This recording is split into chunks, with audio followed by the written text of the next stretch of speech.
সুস্বাদু মোমো সাধারণত প্রসিদ্ধ তিব্বতী খাদ্য বর্তমানে তিব্বতের সীমানা ছাড়িয়ে পৌঁছে গেছে বিভিন্ন জায়গায়। নমস্কার বন্ধুরা, আজ আমি আমার ভিডিওর মাধ্যমে তুলে ধরব আমাদের কমপ্লেক্সের সকল সদস্যবৃন্দ মিলে যে মোমো পার্টির আয়োজন করেছিলাম তারই কিছু কিছু অংশ আমি আপনাদের সাথে শেয়ার করব আর জানাবো মোমোর উৎপত্তি স্থল কোথায় এবং কিভাবে ভারতে মোমো খাবারটি একটি জনপ্রিয় খাবারে পরিণত হয়েছে। হিমালয় পর্বতমালায় অবস্থিত তিব্বতে মোমোর উৎপত্তি স্থল বলে মনে করা হয়। মোমো হলো তিব্বতী এবং নেপালি খাবার, এক ধরনের ভাপে ভরা ডাম্পলিং যা প্রতিবেশী দেশ নেপাল, ভুটান, বাংলাদেশ এবং ভারতীয় জনপ্রিয়।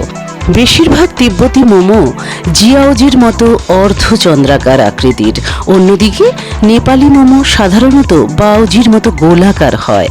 মোমো সাধারণত দক্ষিণ এশীয় অনেক খাবারে ব্যবহৃত মশলা এবং ভেষজ দ্বারা প্রভাবিত আচার নামে পরিচিত একটি সসের সাথে পরিবেশন করা হয়।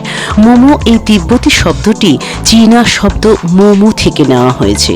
ঐতিহ্যগতভাবে উত্তর পশ্চিম চীনা উপভাষায় গমের ভাপানো বান এবং রুটির জন্য ব্যবহৃত একটি নাম। সাধারণত বিশ্বাস করা হয় যে ত্রয়োদশ শতাব্দীতে মঙ্গোলীয়রা চীন থেকে ডাম্পলিং ধারণাটি নিয়ে এসেছিল। কোরিয়ান মান্ডুর ইতিহাসের মতো হিমালয় মোমোর ক্ষেত্রে নেপালে মোমোর ইতিহাস চতুর্দশ শতাব্দীর গোড়ার দিকে। নেপালের কাঠমান্ডু উপত্যকা থেকে তিব্বতে ছড়িয়ে পড়েছিল নাকি অন্য কোথাও ছড়িয়ে পড়েছিল তা পুরোপুরি জানা যায়নি। যেহেতু এই খাবারটি প্রাথমিকভাবে নেপালে কাঠমান্ডু উপত্যকার নেওয়ার সম্প্রদায়ের মধ্যে জনপ্রিয় ছিল, তাই একটি প্রচলিত বিশ্বাস হয় যে ভ্রমণকারী নেপালি নেওয়ার বণিকরা তিব্বত থেকে রেসিপিটা নিয়ে নেপালে এসেছিলেন। কেউ কেউ যুক্তি দেন যে পঞ্চদশ শতাব্দীর শেষের দিকে একজন নেপালি নেওয়ারি রাজকুমারী মোমো তিব্বতে প্রবর্তন করেছিলেন, যিনি একজন তিব্বতী রাজার সাথে বিবাহিত ছিলেন। তার নামেই এই মোমোর উৎপত্তি। আবার সিন্ধু গাঙ্গেয় সমভূমিতে আসার পর নিরামিষাশী হিন্দুদের বিশাল জনগোষ্ঠীকে খাওয়ানোর জন্য ভেজ মোমো চালু করা হয়। 1959 সালের তিব্বতী বিদ্রোহের পর বিপুল সংখ্যক তিব্বতী ভারতে আসেন। তারা মোমোর রেসিপি নিয়ে আসেন।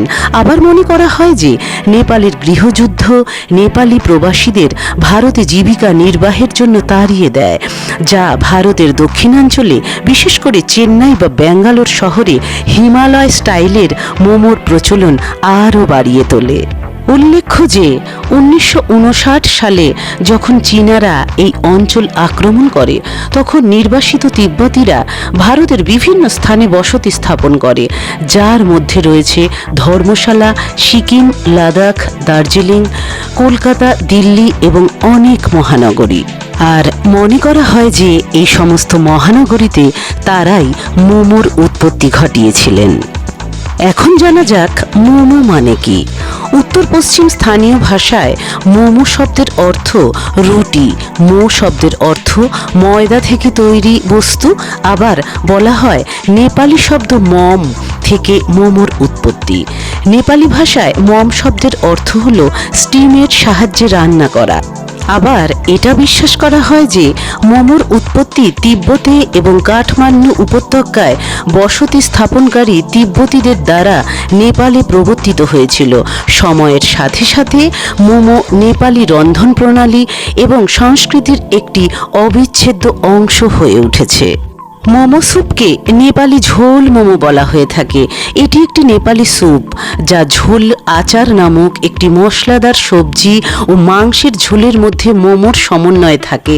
এতে টমেটো, তিল, মরিচ, জিরা ও ধনেপাতা, চিকেন থাকে। বিশেষ করে কাঠমান্ডু উপত্যকায়, যেখানে প্রায়শই উৎসব এবং বিশেষ অনুষ্ঠানে এগুলি পরিবেশন করা হয়। আজকাল মোমোর বাইরের আবরণ তৈরির জন্য সাদা ময়দা এবং ভেতরের অংশ তৈরির জন্য মাংসের কিমা, সবজি, মাশরুম, পনির, নরম ছুরপি এবং সবজি ও মাংসের উভয়ের মিশ্রণই ব্যবহার করা হয়। ময়দাকে ছোট ছোট গোলাকার চ্যাপ্টা করে লুচির আকারে বানিয়ে ভেতরে বানানো পুর বা মিশ্রণ দিয়ে অর্ধচন্দ্রাকার আকারে বানিয়ে নেওয়া হয়। ভিডিওতে যেভাবে দেখানো হয়েছে ঠিক সেইভাবেই, তবে নিজের মতো করেও পুর ভরে নিজের মতো করে নানান রূপে নানান আকৃতি দিয়েও মোমো বানানো যেতে পারে। সব ক্ষেত্রেই এর স্বাদ হয় অসাধারণ। মোমো প্রায় প্রত্যেক মানুষেরই পছন্দের একটি খাবার, আর এর সবচেয়ে বড় কারণ হলো সুস্বাদু এবং দামেও সস্তা। মোমো একটি সুস্বাদু এবং দ্রুত শক্তির উৎস, যা ক্যালসিয়াম ও আয়রন সমৃদ্ধ এবং হজমের সহায়ক। স্বাস্থ্যকর উপায়ে তৈরি মোমো খেলে এটি শরীরের জন্য অনেক উপকারী হতে পারে। সুষম খাদ্য তালিকায় মোমোকে অন্তর্ভুক্ত করা যেতে পারে, তবে অতিরিক্ত পরিমাণে বা অস্বাস্থ্যকর উপায়ে তৈরি হলে মোমো খাওয়া উচিত নয়।